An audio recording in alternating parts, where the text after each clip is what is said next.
Hello বন্ধুরা, তোমরা সব ভালো আছো তো? গত সপ্তাহে বর্গমূলের প্রথম পর্বে তোমাদের যা শিখিয়েছিলাম আশা করি তোমরা তা ভালোভাবে দেখেছো। আজ বর্গমূলের দ্বিতীয় পর্বে তোমাদের বর্গমূলের কয়েক ধরনের অঙ্ক শেখাবো আর ভাগ পদ্ধতিতে কিভাবে বর্গমূল করতে হয় তা দেখাবো। চলো শুরু করা যাক।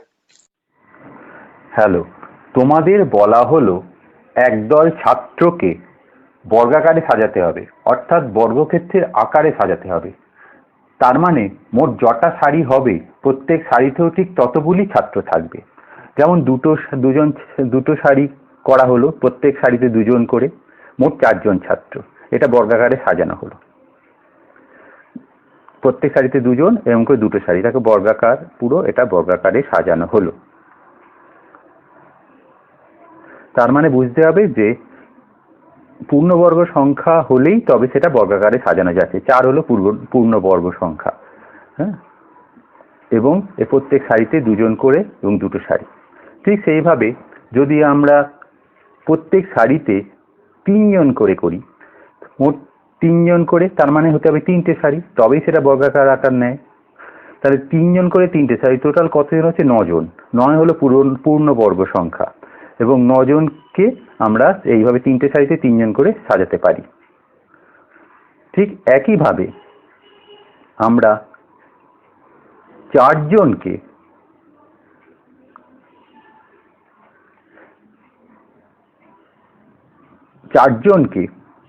4টে সারিতে সাজাতে পারি। এখানে টোটাল 4জন, 4টে সারি, টোটাল হলো 16জন ছাত্র। তাহলে 16জন ছাত্রকে আমরা প্রত্যেক সারিতে 4জন করে 4টে সারিতে করতে মোট টোটাল হলো 16জন। এটা 16 হলো পূর্ণবর্গ সংখ্যা। আবার যদি প্রত্যেক সারিতে 5জন করে সাজাই, তাহলে টোটাল 5টা সারি হবে, তবেই সেটা বর্গক্ষেত্রের আকার নেবে, বর্গাকার। তাহলে 5জন করে প্রত্যেক সারি, 5টা সারি, টোটাল 25 জন। 25 হলো পূর্ণবর্গ সংখ্যা, তবেই সেটা আমরা বর্গাকারে সাজাতে পারবো, 25 জন ছাত্র। একইভাবে যদি প্রত্যেক সারিতে 6জন থাকে, আবার 6টা সারি হবে, টোটাল হলো 6 6 36 জন। প্রত্যেক সারিতে 6জন করে 6টা সারি, টোটাল 36 জন ছাত্র সংখ্যা হলে তবে আমরা বর্গাকারে সাজাতে পারি। 36 হলো পূর্ণবর্গ সংখ্যা। অর্থাৎ ছাত্র সংখ্যাকে অবশ্যই পূর্ণবর্গ সংখ্যা হতে হবে, তবেই বর্গাকারে সাজানো যাবে। এবং বর্গমূল করে সারির সংখ্যা এবং প্রতি সারিতে ছাত্র সংখ্যা বার করতে পারবো আমরা। এর বর্গমূল করলে 36-এর বর্গমূল করলে 6 হবে। সেখানে সারির সংখ্যা এবং প্রত্যেক সারিতে কত ছাত্র তা জানতে পারবো আমরা বর্গমূল করে। ঠিক আছে?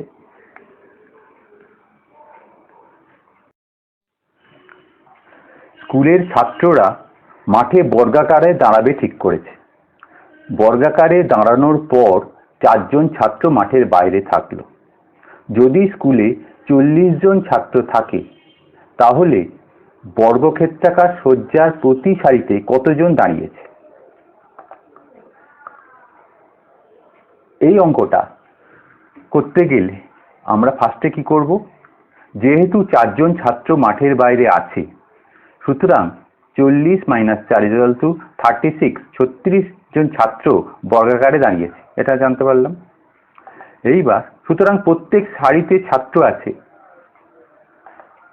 36-এর বর্গমূল করব। 36-এর বর্গমূল, তাহলে √6 × 6 করলে দুটোর জন্য একটা বাইরে গেল 6। তার মানে প্রত্যেক সারিতে কতজন আছে? 6জন ছাত্র। এইভাবে বার করতে পারো, অথবা তোমরা পুরো উৎপাদকে বিশ্লেষণ করেও বার করতে পারো। 36টাকে পুরো 2 দিয়ে কাটলে 18, আবার 2 দিয়ে 9, 3 দিয়ে 9। তার মানে কি হলো? 36 হলো 2 × 2 × 3 × 3।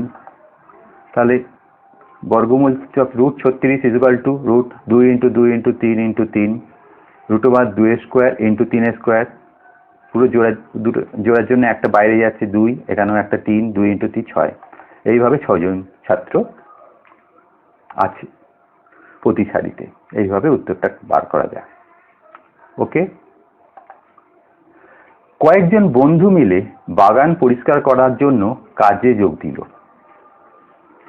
ওরা মোট যতজন, প্রত্যেকে ততগুলি 2 টাকা করে চাঁদা দিল। মোট চাঁদা উঠল 288 টাকা। মোট কতজন বন্ধু মিলে চাঁদা তুলেছে, মানে ওরা মোট কতজন বন্ধু ছিল। এই ধরনের অঙ্কটা তুমি যদি বীজগণিতের নিয়মে করো তাহলে খুব সহজে হয়ে যায়। বীজগণিত তোমরা শিখেছো, অতএব সেইভাবেই শুরু করছি। ধরি এক্স জন বন্ধু কাজে লেগেছে, ওরা মোট যতজন, কি বলেছে, ওরা মোট যতজন প্রত্যেকে ততগুলি 2 টাকা করে চাঁদা দিয়েছে, তাই তো? তার মানে অর্থাৎ ওরা প্রত্যেকে এক্স জন ইন্টু 2 টাকা করে দিয়েছে, তার মানে প্রত্যেকে 2 টাকা করে চাঁদা দিয়েছে। তাহলে মোট টাকা কত উঠলো? সুতরাং মোট চাঁদা যেটা উঠলো সেটা হলো এক্স জন প্রত্যেকে 2x করে দিয়েছে, তাহলে x into 2x equal to 2x square. সেটা সেই টাকাটা কত? সেটা হলো 288 টাকা। তাহলে 2x স্কোয়ার ইকুয়াল টু 288। তার মানে x স্কোয়ার ইকুয়াল টু কত? একে 2 দিয়ে ভাগ হয়ে যাবে, তাহলে 288 ভাগ 2 দিয়ে কেটে গেল, তার মানে 144। x square equal to 144। সুতরাং x ইকুয়াল টু কত? x ইকুয়াল টু এর বর্গমূল করতে হবে, যে x স্কোয়ার ইকুয়াল 144, তাহলে x ইকুয়াল টু বর্গমূল করছি 144। 144 কত? 12 ইন্টু 12 ইকুয়াল টু 144। তাহলে x ইকুয়াল টু রুটের মধ্যে 12 ইন্টু 12, দুটো জোড়া পেয়ে গেলাম, তার জন্য একটা বাইরে গেল। তার মানে সুতরাং x ইকুয়াল টু 12। সুতরাং মোট 12 জন বন্ধু মিলে চাঁদা তুলেছে, বোঝা গেল?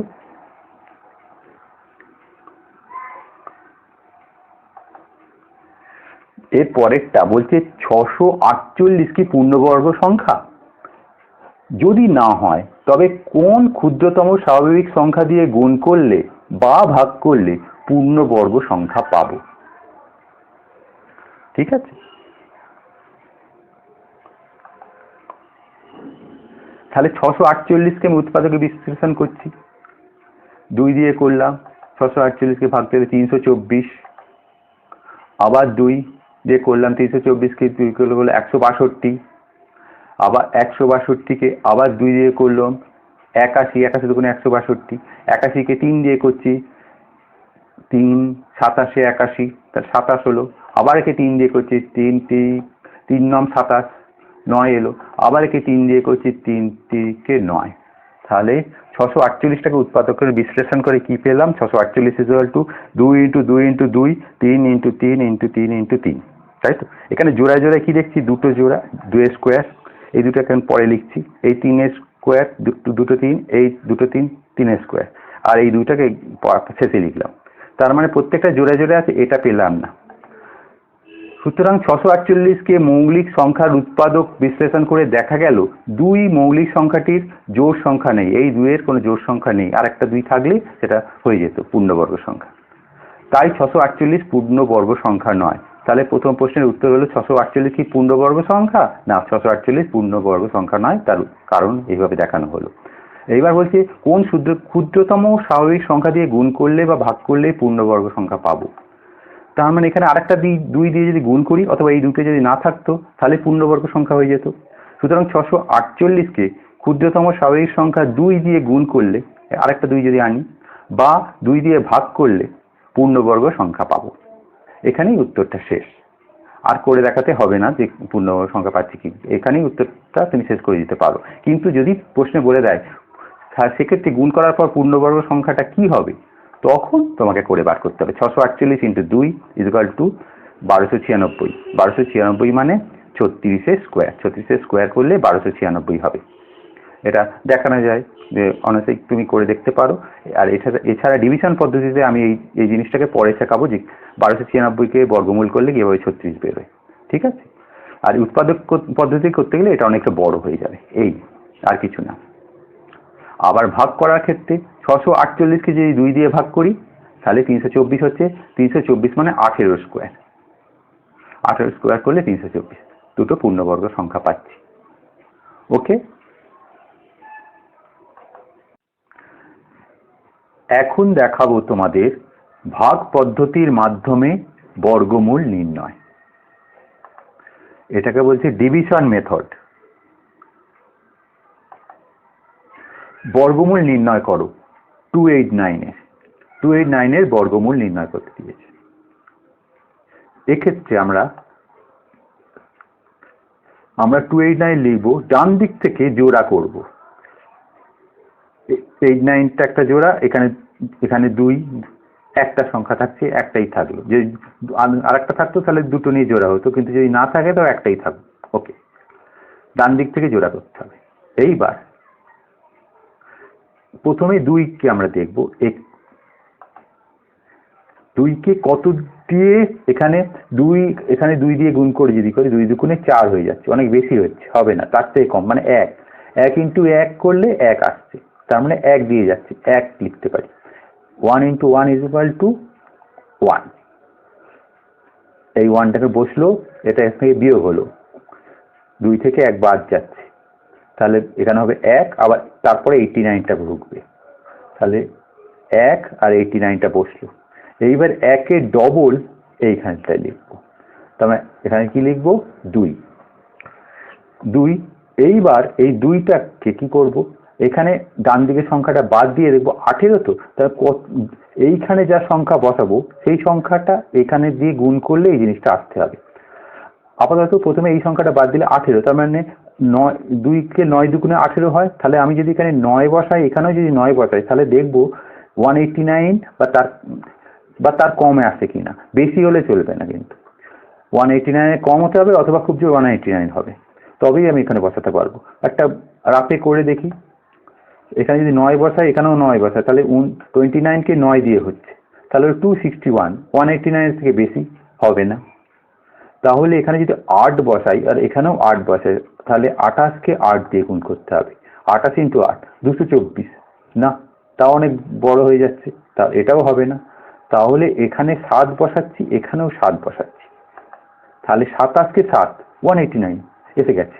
তার মানে কি হবে, এখানে 7 হবে, এখানে 7 হবে, তাহলে এখানে 7, এইখানে 7, 27কে 7 দিয়ে গুণ করলে 189 হচ্ছে। 189 ভেবে বিয়োগফল হয়ে গেল, এটা 0 থাকলো বাক্সের বিয়োগফল, ঠিক আছে। তার মানে এইখানে এই 17টা হচ্ছে বর্গমূল, তার মানে 289-এর বর্গমূল কত, 17। এইভাবে জিনিসটা বার করতে হবে। আর একটা উদাহরণ দিয়ে তোমাদের দেখাচ্ছি, যেটা আগে দেখিয়েছিলাম। 1296 এর বর্গমূল, এটা এই বর্গমূলটা করতে হবে ভাগ পদ্ধতিতে। তাহলে সেই নিয়ম অনুযায়ী, তাহলে এখানে ডান দিক থেকে জোড়া করব, 96 একটা জোড়া আর এখানে 1 2 একটা জোড়া হলো। এইবার এখানে যে সংখ্যাটা বসাবো, এখানে সেই সংখ্যা বসিয়ে সেই গুণফলটাতে হবে। এখানে যদি 4 বসে, এখানে 4 4 4 16, 12 থেকে বেশি হচ্ছে, হবে না। তার মানে এখানে 3 বসালে, এখানে 3 বসালে 9 হবে, তাহলে 3 থেকে 9, তাহলে এখানে 3, এইখানে 3 বসালাম, তাহলে 9 হলো, বিয়োগ গেল, তাহলে পড়ে থাকবে এখানে 3, আর তারপরে 96টা নামবে, তাহলে 396 হলো, এখানে 3 আর এখানে 96 নামলো। এইবার 3-এর ডবল এখানে আসবে, তার মানে কত আসবে, 6। এইবার এইখানে কত বসাবো, এখানে কত বসালে সেই গুণফলটা 396-এর থেকে কম হবে বা 396 হবে। তাহলে এই 6 অক্ষরটা বাদ দিলে আমি দেখছি 39। 6কে কত দিয়ে গুণ করলে, 6 6 36, 6 7 42, তার মানে 6 দিয়ে যদি গুণ করে দেখি যে এটা কাছাকাছি আসছে কিনা, তাহলে এখানে 6 বসাবো, এখানে 6 বসাবো, ডান দিকে করে দেখি, তাহলে 6 6 ইন্টু 6, 396 এসে গেছে। তার মানে এখানে কি হবে, এখানে 6 বসলো, এখানে তার 66কে 6 দিয়ে গুণ করলে 396 বিয়োগ হয়ে বিয়োগফল 0 হয়ে গেল। তার মানে বর্গমূল কত হলো, বর্গমূল হলো 36। তাহলে 1296-এর বর্গমূল হচ্ছে 36। 36-এর স্কোয়ার হলো 1296, 1296-এর বর্গমূল 36। ওকে,